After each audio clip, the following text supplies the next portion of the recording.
السلام علیکم عزیز دوستو، کووڈ-19 کے تعلق سے ہم مسلسل ویڈیو شیئر کر رہے ہیں۔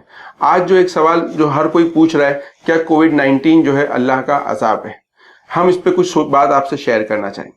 آپ سب جانتے ہیں کہ زلزلے، سیلاب، اسی طریقے سے بیماریاں، یہ تمام چیزیں قدرتی آفات یا نیچرل ڈیزاسٹر کہلاتی ہے، اور قرآن کا یہ کہنا ہے کہ انسان کے اوپر جو مصیبت آتی ہے خود اپنے ہاتھوں کی کمائی کی وجہ سے آتی ہے۔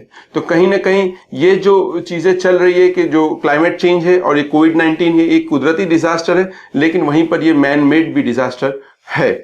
تو اب یہ سوال پیدا ہوتا ہے، کیا یہ اللہ کا عذاب ہے؟ ہم کو سمجھنا چاہیے کہ قدرتی آفات انسان کے اعمال کی وجہ سے آتی ہے، لیکن یہ ڈیپینڈ ہوتا ہے کہ یہ کس کے لیے عذاب ہے۔ جو شخص اللہ کی طرف رجوع کرے، اس آفت کو دیکھ کر اللہ سے جڑے، تو یہ اللہ کی رحمت اس کو اپنے آغوش میں لیتی ہے، وہ شخص اپنی رحمت سے قریب ہوتا ہے۔ لیکن اس قدرتی آفات کو دیکھ کر بھی جو شخص کو اللہ یاد نہ آئے، جو شخص اللہ سے نہ جڑے، تو پھر اس کے لیے یہ ایک عذاب کی ہی شکل بن جاتی۔